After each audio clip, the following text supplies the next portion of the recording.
Segunda, sincera. Rapaz, 3 semanas sem errar, acho que eu já posso dizer, né? Segunda Sincera, seu programa semanal, toda segunda-feira, às 8 horas da noite, respondendo aqui no YouTube suas perguntas guitarrísticas e musicais e etc., com toda a sinceridade possível. Lembrando que entre as 8 e as 9 da noite eu tô aí embaixo com vocês, por mais que o programa não seja ao vivo, seja gravado, mas entre as 8 e as 9 eu tô aí embaixo com vocês respondendo tudo que vocês perguntam. Vocês falam A, eu respondo B, saca? E é isso aí, vamos diretamente para a primeira pergunta da semana. Matheus OMR, P90, humbucker ou single? Rapaz, depende 100% do que você vai tocar e muito mais que som você quer tirar, né, velho? Às vezes, por mais que um estilo específico seja mais tocado com um tipo de captador, você pode simplesmente inovar dependendo da sua vontade. Eu, por exemplo, gosto muito, mas muito mesmo de captador single. Eu acho que eles são muito mais dinâmicos, você termina conseguindo se expressar de uma forma muito mais particular, saca?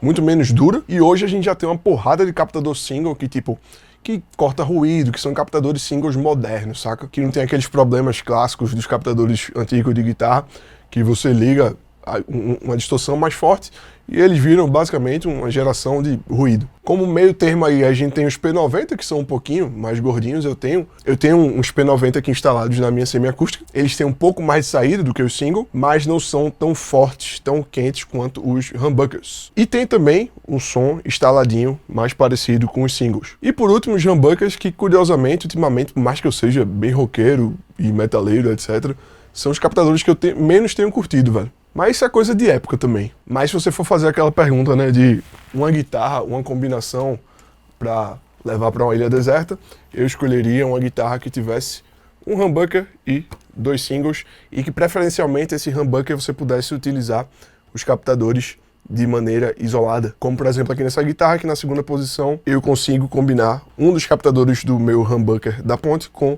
o meu single do meio, aumentando aí a minha gama de possibilidades de timbres. E é isso aí. Depende 100% do som que você quer tirar.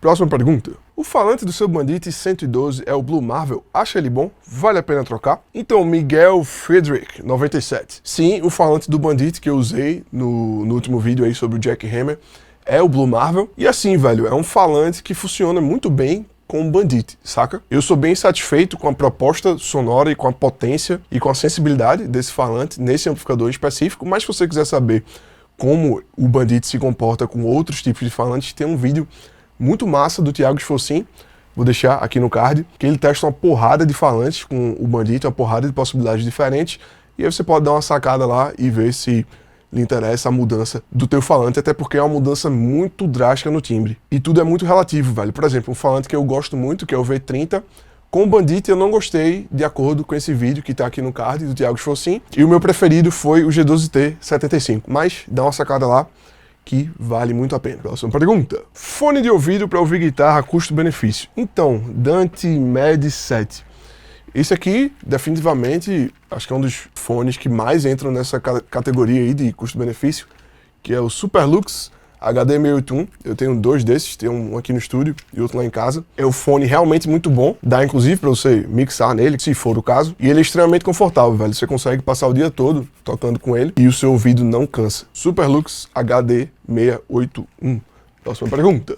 Eu queria sua opinião entre Ampere One e Moore GE200, Dante Med 7 novamente. Então, recentemente eu peguei uma faz mais ou menos um mês, uma Ampere One, que é uma pedaleira que eu tenho usado basicamente lá em casa. Uso ela para tirar um som em casa, tipo tocar no fone de ouvido, tocar baixinho, tirar música, e é um equipamento incrível, surpreendente. Terminou deixando a GE200 aqui meio esquecida na gaveta do estúdio. E eu vou explicar por quê. Eu pretendo trazer isso mais detalhadamente com exemplos sonoros. Hoje eu vou fazer aquela clássica listinha aqui do lado, comparando as duas, já para vocês poderem ter uma ideia. E vamos lá, começando pelo preço. O preço delas em dólar é exatamente o mesmo, saca? Aqui, abrindo uma vantagem para GE200, que tem um representante nacional, que é a Abro. Então você pegar um equipamento desse tipo digital, pedaleira, sem garantia, é extremamente arriscado. Qualquer problema de software sua pedaleira pode virar basicamente um tijolo, saca? E realmente o sucesso da GE200 terminou fazendo com que existisse essa estrutura de garantia da pedaleira no mercado brasileiro.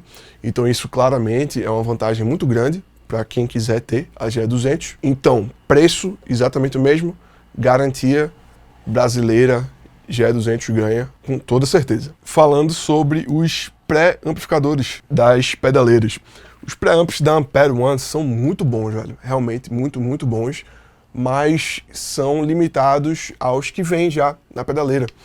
Já na GE200 tem aquele sisteminha de GNR, que para quem não conhece, te dá basicamente pré-amplificadores infinitos que você consegue baixar diretamente no site da Moore.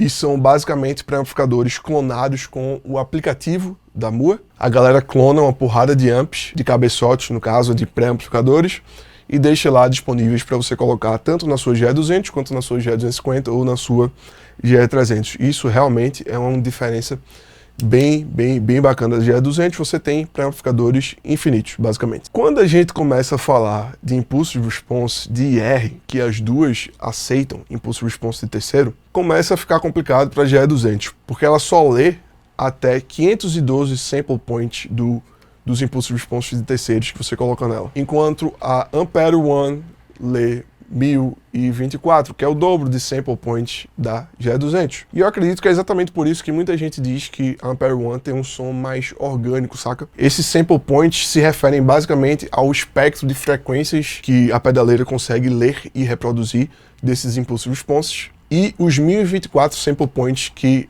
a Ampere One consegue fazer são tidos aí pela comunidade guitarrística como o mínimo, vou colocar entre aspas, esperado por um Impulse Response para conseguir abarcar aí todo o espectro de frequências que uma guitarra necessita. Tanto que quem tem equipamento aí que lê Impulse Response e você consegue selecionar lá no equipamento a quantidade de sample points, já deve ter notado que se você muda de 512 para 1024, faz uma diferença bem grande, mas quando você passa muito de 1024, a diferença já é bem pequena, saca? Equipamentos como HX Stomp, GE250, GE300 reproduzem 2048 sample points de Impulse Response, e para quem tem esses equipamentos, sabe quando você muda ali entre 1024 e 2048, a diferença é bem pequena. Então essa aí é a primeira das vantagens da Ampere One. Quando a gente começa a falar de efeitos, aí realmente é o calo principal da nossa GE200. Os efeitos ou são esquisitos ou são extremamente limitados, como os reverbs, por exemplo, e os da Ampere One são lindíssimos, velho. Realmente muito bonitos. Tem shimmer para quem gosta e as modulações são bem mais legais. A experiência de usuário de utilizar o equipamento, eu gosto muito desse jeitinho da GE200 de ter separado um botão para cada bloco. Eu acho extremamente prático, extremamente intuitivo. Já a Ampere One, ela é toda touch. A tela funciona de um jeito muito bom, saca? Mas aí realmente é uma coisa de gosto pessoal. Eu prefiro os botõezinhos físicos, mas muita gente curte, até por estar acostumado com celular, com smartphone, prefere o visor touch. Tem essa diferença aí, mas que eu acredito que seja mais uma coisa de gosto pessoal. E por último, a capacidade USB delas. Tipo, a GE200, ela buga muito, saca? No USB, tipo, tem uma latência que incomoda. E você vê muita reclamação da função USB dela como interface de áudio nos computadores. Já a Ampere, meu velho, eu tenho usado ela quase todo dia como interface de áudio e funciona muito bem. Latência extremamente deliciosa de tocar, até então sem bugs. Mais uma comparação a título de demonstração, o tamanho delas é bem parecido. A Ampere ainda consegue ser um pouquinho menor. E assim, ao menos para mim, ultimamente, pela funcionalidade USB, pelos efeitos da Ampere e pelos impulse responses com maior quantidade de sample points, dando uma gama maior de frequências, dando esse som mais orgânico, eu prefiro a Ampere One, mas realmente o fato de você não ter um distribuidor oficial que lhe forneça garantia no Brasil, eu acho que ela torna seu equipamento extremamente arriscado, saca? Eu comprei essa aqui pelo AliExpress e deu muito certo, mas poderia ter dado muito errado. Então, se você quer manter-se seguro, vai na GE200, lembrando que ela também tem uma vantagem muito grande de ter basicamente infinitos sons de pré-amplificadores, que estão todos lá disponíveis no site da Moore. Beleza? Foi esse o nosso comparativo breve. Eu espero trazer comparativos sonoros com mais informações aqui para o canal. Me digam aí nos comentários se vocês têm interesse na Ampere One. É uma pedaleira que eu vejo pouquíssima gente falar aqui no YouTube, principalmente no YouTube Brasil como um todo. Me digam aí e a gente vai ver, beleza? Próxima pergunta. Você acha melhor investir em um bom amplificador ou investir em simuladores de amps? Vitor, sempre minha resposta vai ser investir num bom amplificador. Eu entendo muito bem a função de simuladores de amplificadores, até porque eu utilizo eles diariamente, mas para mim a experiência de você tocar no amplificador de verdade, de você conhecer, de você se conhecer passando o seu som para o amplificador de verdade, a interação de guitarrista amplificador é uma coisa que é insubstituível e que não tem nem comparação aqui, tipo você plugar no interface de áudio e tocar em monitores de áudio, ou, por exemplo, no fone de ouvido, é outra viagem, outra experiência totalmente diferente, saca? E pra mim é isso, velho. A resposta sempre vai ser amplificador, amplificador, amplificador. Beleza? Próxima pergunta. Faz mais vídeos tipo aquele tirando o som do Tom Morello? Então, Estevão SP. Velhão, esse é o tipo do vídeo que é sensacional de fazer, mas que ao mesmo tempo dá muito trabalho mesmo, velho, porque é todo um estudo, saca? É um estudo, inclusive, de muita tentativa e erro, de muita pesquisa, de você precisar testar muita coisa, saca? E tentar passar isso da melhor forma possível. Então, é uma missão grande, mas que eu pretendo sim trazer diversos outros aqui pro canal. Inclusive faz muito tempo que eu tô produzindo um, que é o Tirando o Som do Muse, e que tá alendando bastante pra sair, mas eu espero que saia em breve ainda esse ano. Beleza?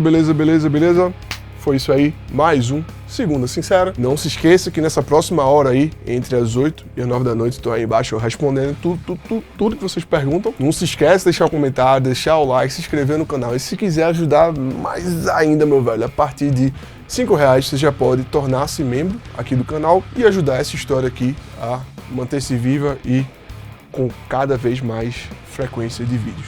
Beleza? Muito obrigado, até o próximo vídeo. Valeu!